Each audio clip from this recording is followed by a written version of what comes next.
서성한 이과 그리고 서울대 문과 둘 중에 하나를 선택을 해야 된다. 여러분들 같으면은 어디를 선택하시겠습니까? 그리고 작년 이과생은 어느 정도가 어디를 선택을 했을까요?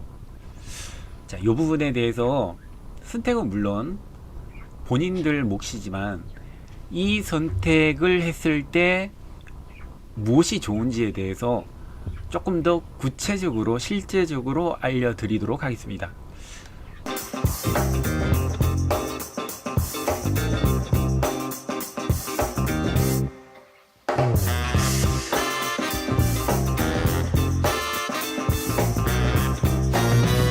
작년의 정시 상황입니다. 2022년도 정시 상황입니다.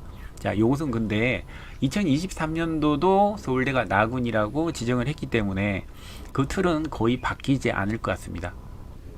수시는 문과냐 이과냐 이 선택 자체가 사실 불가능하니까 정시 상황에서 지금 요 사항을 가정해서 말씀을 드리겠습니다. 내 점수대가 연대, 고대 중하위권에 성적이 나왔다. 자, 그러면 성대나 한양대에서는 조금 더 과를 높일 수가 있겠죠. 야, 근데 요 정도 점수대인 학생들이 가군에서는 연대, 고대, 성대, 한대 중에서 중하위권이나 성대나 한대는 조금 더 높은 학과를 선택을 할 수 있으나, 자, 나군에서는 한번 보겠습니다. 나군에서는 그 학생들이 나군에서는 어디를 선택할 수 있는가 하면은 여기는 사실 너무 높습니다. 점수 갭 차이가 너무 큽니다. 약대까지도요. 자, 그러면 그 학생은 사실 만약에 가군에서 연대나 고대 조금 중하위권으로 선택을 했다. 자, 나군에서는 뭐 성대나 한대를 이과를 선택을 할 수 있겠죠. 제가 지금 말씀드리는 건 전부 다 이과생들입니다. 이과생들이 성대나 한대를 나군에서도 선택을 할 수가 있을 거지만 조금 더 입시 상황에 밝아서 서울대 문과를 예측을 해서 제2외국어를 수능에서 공부를 했다는 말이 아닙니다. 그냥 수능에서 봤다는 얘기입니다.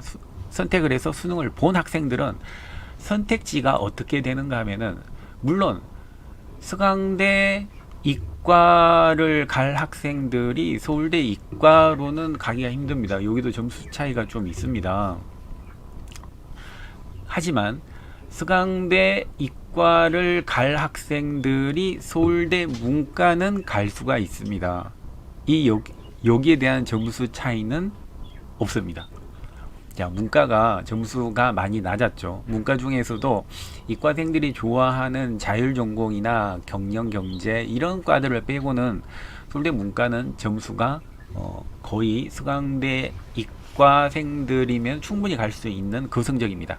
자, 작년에 이런 상황에서 서울대를 지원하려고 하면 이과는 과학2를 반드시 봐야 되고 문과는 제2외국어를 반드시 수능으로 응시를 해야 되지 않습니까?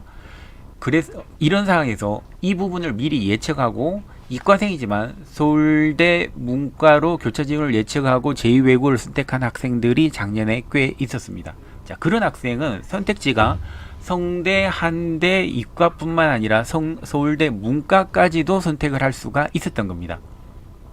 한번 이 부분에서 강조를 하는데, 이과생들도 제2외국어 6월 모평, 9월 모평 수능에서 제2외국어 선택해서 시험을 보십시오. 거기 공부를 열심히 하라는 말이 아닙니다. 그냥 시험만 보면 됩니다.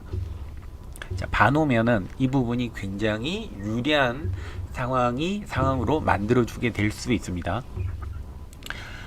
자, 무엇이 나을지에 대해서 일단 제가 서울대 커리를 보여드리면서 말씀을 좀 드리겠습니다. 자, 대학교에 들어가면 학점을 학점대로 이수를 해야지 졸업이 되고, 또 요 학점대로 꼭 이수를 해야 된다라고 하는 부분이 있습니다. 자, 요것이 서울대 같은 경우에 졸업학점이 130학점입니다. 130학점이 일단 되어야지 졸업을 할 수 있는 건데요. 아까 서울대 문과로 만약에 이과생이 서울대 문과로 교차 지원을 해서 갔다라고 하면은 어떻게 되는가 하면은, 자, 전공학점이 문과가 한번 보십시오. 42, 39학점입니다. 자, 그리고 교양학점이 36학점. 자, 무슨 말인가 하면은 36, 39를 더하면은 요것이 75학점이죠. 다시 말해서 총 졸업학점 130점 중에서 반을 조금 넘습니다. 나머지 학점 동안 충분히 다른 학과를 전공을 할 수가 있게끔 만들어 놨습니다. 결론 무슨 말인지 아십니까? 문과로 가더라도 이과를 충분히 복수 전공을 할 수가 있다는 겁니다. 자, 복수 전공은요. 나는 문과로 돌아서 이과로 갔다고 해서 뭐 문과가 졸업장에 더 두드러지고 나타내고 그런 게 없습니다. 그냥 병렬식으로 그냥 나는 예를 들어서 나는 영문학과 그리고 항공우중학과를 전공을 했다. 이런 식으로 나타나지게 됩니다. 결론적으로 서울대 문과로 들어가더라도 이과 전공을 충분히 할 수가 있습니다. 자, 그러면 지금 이 부분에 대한 결론은 뭔가 하면은 결국은 그러면은 성대나 한대를 갈 것이냐 아니면은 서울대를 갈 것이냐, 사실 조금 강조를 조금 과장을 하면은 이거에 대한 선택입니다. 당연히 이 선택에 대해서 여러분들 같으면은 당연히 서울대로 가겠죠. 성대로 가겠습니까? 자, 그렇기 때문에 여러분들 아까의 부제의 결론을 다시 말씀을 드리겠습니다. 수성한 이과, 서울대 문과, 여러분 어디를 가시겠습니까? 판단은 여러분들이 하시지만 저는 과감히 말씀을 드립니다. 당연히 서울대 문과로 가셔야죠. 자, 그러려면 뭘 해야 된다고요? 서울대 문과로 가려면 고등학교 3학년 때 6월 모평, 9월 모평 수능, 제2외국어 공부는 하지 않아도 시험을 봐야 됩니다.